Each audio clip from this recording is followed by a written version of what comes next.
வணக்கம் மக்களே, welcome back to நேற்று இன்று நாளை. இன்னைக்கு நம்ம வீடியோல நார்த் இந்தியன் ஹல்வாய் ஸ்டைல் பண்டாரே வாலே ஆலு ரெசிபி தான் பண்ண போறோம். இது பாத்தீங்கன்னா விரட் ஸ்பெஷல் ரெசிபின்னு கூட சொல்லலாம். ஏன்னா இதுல வெங்காயம் பூண்டு எதுவுமே கிடையாது. பூரிக்கு தொட்டுக்கிறதுக்கு இந்த பண்டாரே வாலே ஆலுவை அவங்க சர்வ் பண்ணுவாங்க. பண்றதுக்கு பாத்தீங்கன்னா ரொம்ப ரொம்ப ஈஸி. ஆனா ஃபிளேவர் பாத்தீங்கன்னா ரொம்ப இன்டென்ஸா இருக்கும். இந்த கறி நான் எப்படி பண்ணங்கிறத பாக்குறதுக்கு முன்னாடி நம்ம சேனலுக்கு நீங்க ஃபர்ஸ்ட் டைமா வரீங்கன்னா மறக்காம சப்ஸ்கிரைப் பண்ணுங்க. இப்போ வாங்க வீடியோக்குள்ள போகலாம். இடிகல்ல 2 டீஸ்பூன் அளவுக்கு மல்லி விதைகள் சேர்த்துக்கோங்க. நீங்க இடிகல்லுக்கு பதிலாக மிக்சி ஜார் யூஸ் பண்ணலாம். ஆனா இடிகல்ல பண்ணும்போது தாங்க உங்களுக்கு அது ட்ரெடிஷ்னல் ஃபிளேவர் அண்ட் டேஸ்ட் கிடைக்கும். இது கூடவே 1/2 டீஸ்பூன் அளவுக்கு நம்ம ஜீரகம், 1/2 டீஸ்பூன் அளவுக்கு கருப்பு மிளகு, 1 டீஸ்பூன் அளவுக்கு சோம்பு சேர்த்துட்டு நல்லா இடிச்சுக்கலாம். ரஃபா பொடியார அளவுக்கு இடிச்சுக்கோங்க. அதுக்கப்புறமா இதுல நம்ம இஞ்சி, பச்சை மிளகாய், கொத்தமல்லி, புதினாலாம் சேர்த்து இன்னும் ஃபைனா இடிச்சுக்கலாம். ரசப்பொடி பதத்துக்கு இது நம்மளால இடிக்க முடியுங்க. ரொம்ப ஃபைனாக அரைச்சாலுமே நம்மளுக்கு டேஸ்ட் மாறிடும். இது கூடவே நான் ஒரு பச்சை மிளகாய் காரத்துக்கு சேர்த்துருக்கேன். நம்ம மிளகாய் பொடியுமே சேர்த்துக்க போகிறோம். 2 இன்ச் அளவுக்கு இஞ்சி சேர்த்துக்கலாம். நம்ம இதில் பூண்டு வெங்காயம்லாம் சேர்க்காதனால இஞ்சியோட ஃப்ளேவர் ஜாஸ்தியாக சேர்க்கும் போது டேஸ்ட் ரொம்பவே நல்லாயிருக்கும். முதல்ல பச்சை மிளகாய் இஞ்சி சேர்த்துட்டு இடிச்சுக்கோங்க. கொஞ்சம் வெட்னஸ் கிடைக்கும். அதுக்கப்புறமா ஒரு கைப்பிடி அளவுக்கு கொத்தமல்லி, அதில் பாதி அளவுக்கு புதினா இலைகள் சேர்த்துட்டு இடிச்சுக்கலாம். உங்களால் எவ்வளோ இடிக்க முடியுமோ அந்த அளவுக்கு இடிச்சுக்கோங்க. நான் முன்னாடி சொன்ன மாதிரி இடிகள் இல்லாதவங்க அப்படியே மிக்சி ஜாரில் போட்டு பல்ஸ் மோடில் அரைச்சிக்கோங்க. நம்ம இடிச்ச இந்த பேஸ்ட் பார்த்தீங்கன்னா சூப்பரான ஒரு ஃப்ளேவர் கொடுக்குங்க. இதை அப்படியே ஓரமாக வச்சிடலாம். நம்ம அப்புறமா இதை கிரேவியில் சேர்த்துக்க போகிறோம். அடுத்ததான் கிரேவி பண்ணுறதுக்கு கடாயை எடுத்துக்கோங்க. கடாயில் 2 டேபிள் ஸ்பூன் அளவுக்கு நான் மஸ்டர்ட் ஆயில் சேர்த்துக்கிறேன். உங்ககிட்ட மஸ்டர்ட் ஆயில் இல்லைன்னா நீங்கள் நார்மல் ஆயிலே சேர்த்துக்கலாம். இல்லை மொத்தமாகவே நீங்கள் நெய்யில் கூட பண்ணிக்கலாம். எண்ணெய் சூடானதும் 2 பிரிஞ்ச் இலை, கொஞ்சமாக பெருங்காயம் சேர்த்துக்கலாம்.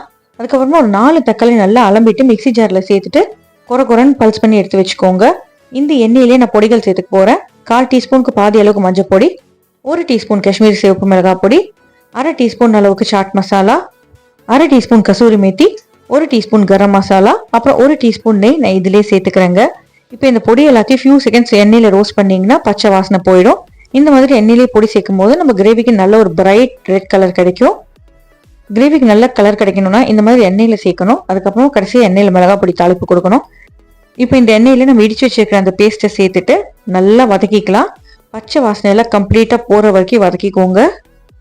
இந்த மிக்சர் எண்ணெய் எல்லாத்தையும் உறிஞ்சு திக்கான ஒரு நான் ஸ்டிக்கி மிக்சராக மாறும். அது வரைக்கும் நீங்கள் வதக்கிக்கணும். நல்லா வதங்கினதுக்கு அப்புறமா தான் நம்ம தக்காளி பேஸ்ட் சேர்க்கணும். 4 தக்காளியை நான் பல்ஸ் மோடில் போட்டு கொஞ்சம் குறைன்னு அரைச்சி எடுத்து வச்சிருக்கேங்க. அந்த தக்காளி பேஸ்ட்டு இதில் சேர்த்துக்கிறேன். தக்காளி பேஸ்ட் நல்லா திக்காகட்டும். அப்போதான் தக்காளியோட பச்சை வாசனை போகும். எல்லாம் சேர்ந்து ஒரே மிக்சராக மாறணும். அது வரைக்கும் நீங்கள் கலந்து விட்டுக்கோங்க. ஃப்ளேமை மீடியம் டு ஹைக்கு மாற்றிட்டு கொதிக்க விடுங்க. இப்போ இந்த கிரேவிக்கு நான் கொஞ்சமாக பிளாக் சால்ட் சேர்த்துக்கிறேன். பிளாக் சால்ட் சேர்க்கும் போது நம்மளுக்கு ஃப்ளேவர் பார்த்தீங்கன்னா கொஞ்சம் நல்லாயிருக்கும். மிக்சி ஜாரில் மறக்காமல் கொஞ்சமாக தண்ணி சேர்த்துட்டு அந்த தண்ணியுமே இதில் சேர்த்துருங்க. இப்போ இந்த மிக்சர் நல்லா திக்காகட்டும். திக்கானதுக்கப்புறமா கிரேவிக்கு ஒரு திக்னஸ் கொடுக்கறதுக்காக நம்ம இதை 1 டேபிள் ஸ்பூன் அளவுக்கு கடலை மாவு சேர்த்துக்கலாம். நல்லா கிரேவி திக்கானதுக்கப்புறமா கடலை மாவு சேர்த்துக்கோங்க. கடலை மாவு சேர்த்துட்டு பரட்டிங்கன்னா இன்னும் உங்களுக்கு திக்காயிட்டே போகும். இந்த மாதிரி எண்ணெயில் கடலை மாவு ரோஸ்ட் பண்ணும்போது பச்சை வாசனை சீக்கிரமே போயிடும். கட்டி உருண்டைகள் இல்லாதபடி உடச்சி விட்டு அப்படியே மிக்ஸ் பண்ணி விடுங்க. கொதிக்க இந்த மிக்சர் திக்காயிடும். ஆனதுக்கு அப்புறமா தான் நீங்கள் உருளைக்கிழங்கு சேர்க்கணும். 6 உருளைக்கிழங்கு நான் தோலோட ப்ரெஷர் குக்கரில் போட்டு வேக வச்சு எடுத்து வச்சிருக்கேன். ஆறுனதுக்கு அப்புறமா தோலை உரிச்சிட்டு நம்ம கையிலேயே அப்படியே ஸ்மாஷ் பண்ணிட்டு இந்த கிரேவியில் சேர்த்துக்கலாம். ஃபாஸ்ட் ஃபுட் மாதிரி ரஸ்டிக்காக இருக்கணும்னா இந்த மாதிரி கையிலேயே உடச்சி விடுங்க. அப்போ தான் ஒரு பீஸ் பெருசாகவும் ஒரு பீஸ் குட்டியாகவும் உங்களுக்கு அன்ஈவனாக இருக்கும். நல்லா இந்த மாதிரி எல்லா உருளைக்கிழங்கையும் உதுத்து விட்டுக்கலாம்.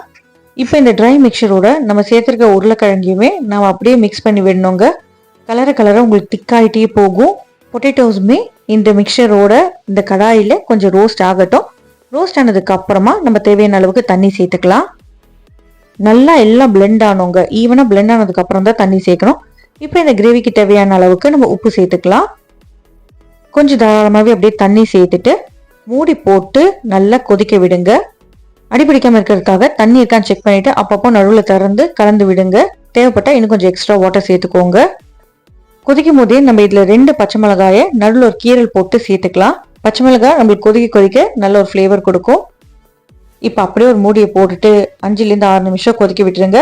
5 to 6 மினிட்ஸ்க்கு அப்புறம் உங்களுக்கு மேலெல்லாம் கொஞ்சம் எண்ணெய் மிதக்க ஆரம்பிக்கும்.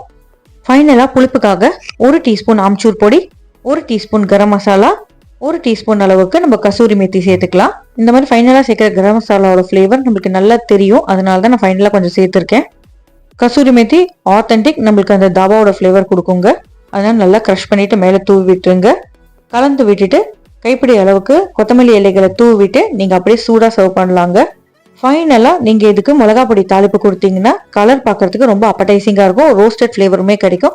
ஜஸ்ட் எண்ணெய் கொஞ்சம் சூடு பண்ணிட்டு அதில் கொஞ்சமாக மிளகா பொடி சேர்த்துட்டு அந்த சூடான மிளகா பொடி எண்ணெயை இந்த கிரேவியில் சேர்த்து மிக்ஸ் பண்ணி விட்டுருங்க. இந்த சப்ஜி பார்த்தீங்கன்னா பூரி கூட சர்வ் பண்ணுவாங்க. ஆனால் சப்பாத்தி கூட, புலாவ் கூட, ஜீரா ரைஸ் கூடயுமே ரொம்பவே நல்லா இருக்கும். இந்த வீடியோ உங்களுக்கு பிடிச்சிருந்தா, ரெசிபி பிடிச்சிருந்தா நீங்களும் உங்க வீட்டில் ட்ரை பண்ணி பாருங்க. எப்படி வந்ததுங்கிறத எனக்கு மறக்காம கமெண்ட்ஸை சொல்லுங்க. நம்ம சேனலுக்கு நீங்க ஃபர்ஸ்ட் டைமா வரீங்கன்னா லைக் பண்ணுங்க, ஷேர் பண்ணுங்க, சப்ஸ்கிரைப் பண்ணுங்க. இன்னும் நல்ல ரெசிபியோட சீக்கிரமே சந்திக்கிறேன். Until then, take care. Bye bye. Thanks for watching.